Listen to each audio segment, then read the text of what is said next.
हरि सिंह नलवा सिख सेना के महान सेनापति थे, जिन्हें सरहद का शेर कहा जाता था। उन्होंने महाराजा रणजीत सिंह के नेतृत्व में अपनी अद्वितीय सैन्य क्षमता से सिख साम्राज्य का विस्तार खैबर दर्रे तक किया।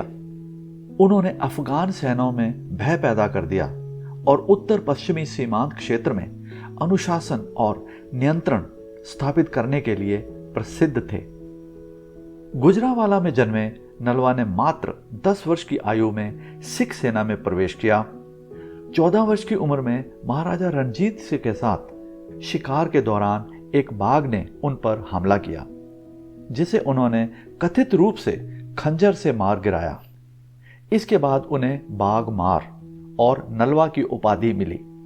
उन्होंने कश्मीर, पेशावर और हजारा के गवर्नर के रूप में सेवा दी।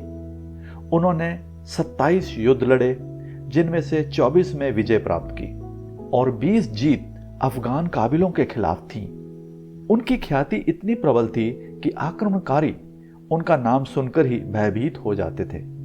उन्होंने खैबर दर्रे को सुरक्षित करके अफगान आक्रमणों को रोकने वाले पहले सेनापति के रूप में इतिहास रचा। उन्होंने जमरूद किले का निर्माण किया, जिससे 800 वर्षों से इस्तेमाल हो रहे आक्रमण मार्ग को स्थायी रूप से बंद कर दिया गया। वे अपने सख्त नैतिक मूल्यों के लिए भी जाने जाते थे। एक बार एक महिला ने उनसे पुत्र की इच्छा जताई तो उन्होंने उसे अपनी मां के रूप में स्वीकार किया। यह उनके उच्च सिख मूल्यों को दर्शाता है। उन्हें इतिहास के सबसे सफल सैन्य जनरलों में गिना जाता है।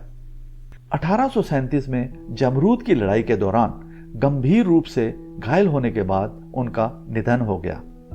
उनकी प्रतिष्ठा इतनी प्रभावशाली थी कि अफगानों को हमले से रोकने के लिए उनकी मृत्यु को कई महीनों तक गुप्त रखा गया। उन्हें सिख साम्राज्य की उत्तर पश्चिमी सीमा के रक्षक के रूप में याद किया जाता है, जिन्होंने अपनी रणनीतिक कुशलता से क्षेत्र में शांति बनाए रखी।